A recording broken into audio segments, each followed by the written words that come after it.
John, what have we learned tonight? Celebrity commercials, they're big business now, aren't they? They're very big, with the best kind of celebrities, the most mediocre ones of all. And they're my favorite lately, like game show hosts and deviants you remember from children's shows. And the ones that you haven't thought of since you were a child, and you finally see them, you thought, oh my God, it's like scary celebrities, the best kind there is. It's a new trend. You can go even a little further. I think in America, since we worship fame of any kind, no matter what it's for, that basically Charles Manson could endorse products, I think. That's good. I suppose it could happen. After all, Ronald Biggs did actually he organized the Great Train Robbery. Yeah. People got hurt in the Great Train And plus, it was a commercial that everybody talked about. If they let Manson out, he could go to the trendiest club and they'd put him in the head of the VIP line, say, right this way, give him free drink tickets, anything. But today in America, the difference is you have to have a new twist on it to be famous, and that's some kind of medical news. Baby Faye started this trend. I don't know if you remember her. She was part baby, part monkey. She was good. She was good. And I liked her. Really? Unfortunately, she's no longer with us. But see, I would have hired her, but the one I really wanted for my new movie was Mother Teresa. I mean, she has a press agent, you know. Really? She really does. I guess there's not a lot of celebrities in Bangladesh and, you know, her places where she works. But I would have had her play a hooker or a terrorist, something different. Give her a chance to sort of widen your image, yeah. To stretch. Yeah. You, Would you lend your illustrious name to a product? Oh, yes. I've always wanted to endorse some sort of meat product. But not the kind of meat after the butchers have taken every piece of the animal, what's left. And I'd like to say, you know, hi, I'm John Waters, and eat my new product, mystery meat. Where you didn't know what it was, but boy, the vitamins were great in it. I wanted to do cigarettes, too, you know, because I used to be more than a heavy smoker. I was a cigarette. And I smoked 4 packs a day. I stopped sex for cigarettes. Nothing was too good. I used to get in fights in airports. I'd be there having my morning coffee, smoking a cigarette, and some man would go, but oh, God, here he goes. He'd say to the waiter, excuse me, sir, is he allowed to smoke in here? And the waiter would say, yes, he is. And I go, you know, I believe in live and let live. Did I mention his girlfriend was wearing white and it wasn't summer? Ultimate capital fashion offense. I'm a liberal of sorts. You see that commercial where Marilyn Monroe asked her to put gasoline in the little tummy of her car? Did she spell glamour for you? I love Marilyn, but she's been dead so long. Let's leave her alone. It's sort of an exercise in necrophilia. I mean, not that I'm against necrophilia. It's one of the few things I haven't tried.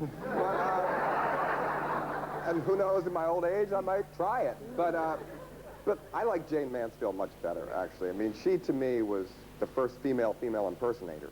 And she, at the height of her career, she so believed in being Jane Mansfield that she would walk up Hollywood Boulevard, the boulevard of broken dreams, and dressed in a bikini, walking an ocelot on a leash, and hand out autographed pictures of herself to startled families.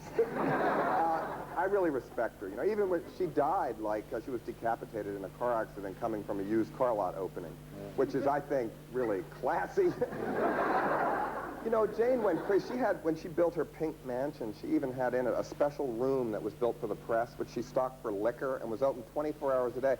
So the press could just hang out there, and three shifts a day, she'd run in a bikini and squeal and give a few quotes and run out. They love that Jane. You're in favor of that, aren't you? Of stars being sort of in the press and everything and not hiding and all that sort of stuff. Of course. I don't understand these new Hollywood brats that get $2 million a movie and then give you an attitude when you ask to take their picture. But that's the whole point. I mean, being in show business, you should work and work and work so you're so famous you can never leave your house. I mean, that's the point of being a celebrity, isn't it? So you don't really approve of the sort of things like the Madonna and Sean Penn do of running from the photographers and all that sort of stuff? No, you should run towards them. Is Hollywood still the place where dreams come true? Sure, anything can happen. Sylvester Stallone's a star. I mean, there's things I love about it and things I hate about it. What I hate about it, it's people dress really badly there. I mean, you see 60-year-old women in leather miniskirts. It's the fringe abuse capital of the world. You see people there with these facelifts. It doesn't make them look younger. It makes them look merely surprised, which I think is not a good look for the autumn of your years. I think, you know, confidence is maybe. But you walk into parties and you think, what happened? And then you realize, oh, it's just everybody with a facelift. So it's not an earthquake, No, right? no. And Liberace, who I really was everything I believed in, had a face up at the end that was so tight that he could never not smile. So he always looked like Mr. Sardonicus. I don't know if you ever saw that William Castle movie, but... Great movie. Yeah, it was good. Did you enjoy Jackie Chan as a kung fu Oh, star? sure, that was great. I mean, think of all the sound men it keeps in business. Jackie Chan's just too modern for me because I was a Bruce Lee man. Yeah, you know, I used to collect the magazine. They say that when he died, that he actually exploded. Spontaneous combustion, something that I'm always worried about. It's a very, very Catholic thing. You're walking down the street and you feel so guilty you explode. And all that's left is your pair of shoes and some ash.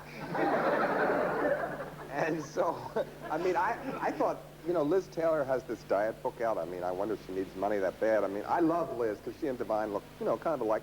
And she was on the cover of People magazine. It said, I thought I would explode. And I thought of this spontaneous combustion. I mean, imagine if she did. You're at a premiere and here, bang, you got hit in the face with day-old pepperoni. People are running, Liz Taylor exploded. I mean, the best photo opportunity there could ever be, basically. You live in Baltimore. Yes. And Hairdo capital of the world. yeah, because it's a sort of out-of-the-way. You like out-of-the-way places. Well, I like to keep grounded. It keeps me my version of sane to live there. How do you think the Cowboy Channel's going to go down there? Very well, because we have lots of... Willie Nelson looks normal. I mean, fashion is strange there. I mean, punk just hit.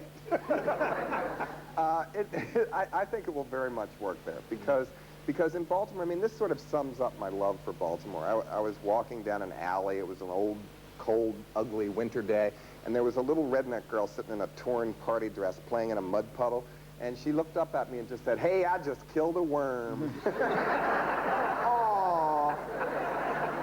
Next, her brother. I mean, it was just the beginning of her story. But it's magical little moments like that that keep me living there. Redneck, it's a word we haven't really got in Britain, or I don't think in Australia. Well, It's I've really, been to Liverpool. It looks similar. Well, I think we've got them. We haven't got the word. You haven't got a word. Yeah, the word is... You're kinder. You're sort of thick-necked and rednecked and I like right-wing and all rednecks. I that mean, sort of stuff. I'm not putting them down at all. They have the most severe style. All my movies are made about that style. But the question is, do they like you? I mean, you're a pretty outlandish sort of character to them. Do they threaten you? Do you get fan mail? No, I get more Drop-dead fan mail from prisoners, because I taught in jail and rehabilitated them by showing them my most notorious movies, telling them that if I can make a living, anyone can. And so, I don't know, I like murderers. I actually make good friends, because if you can forget their one bad night, they're very loyal. Very loyal. I need to be in jail once a month. And it's sort of like a good English pub. It's quiet, no phone calls, good conversation. It's a nice way to relax, actually. You're well on your way now to being an establishment figure. The Oscar... Well, isn't that the ultimate irony? Well, the Oscar can't be far away, and you really set out to subvert American society, and you're going to be canonized for it. What's the most devious thing that's open to you now? What can The most devious thing I can do now is have my film play in every shopping mall in America to spread my cancer to a wider group. Universal Pictures releasing my film Crybaby, which to me is the most ridiculous thing. They're opening it everywhere in the country. We have the billboard on Times Square now. And that to me is the best, to get it in mid-America.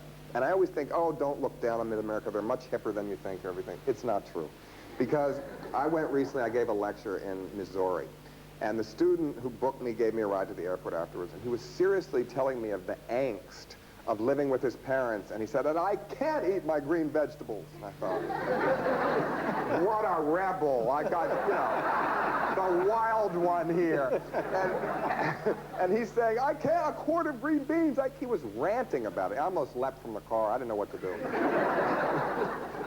What are you trying to tell the Western world? Are you telling us to treasure our hamburger cartons and all this crappy stuff because that's really our... No, I'm saying that everything that... if you can't change anything, all you can do is laugh. If something is so terrible that it's a release to laugh, I think that's healthy. I don't think that's sick humor. I think sick humor is telling people how to live their life. To me, that's sick. I love your book, which is published a couple of years ago, so it's Yeah. not really a plug to mention it. What's it called? I can Crackpot. hold it up, Yeah. right? Your book Crackpot, and it's there's a very profound thing you said in it, which has been an influence on me. And your ambition, you say, is to have a happy childhood as an adult.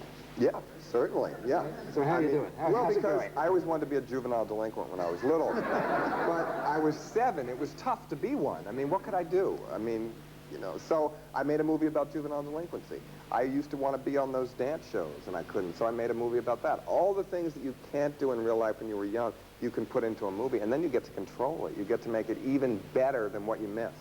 John, I could talk to you forever, but time's gone, so I have to say thank you very much, John Waters. Thank you.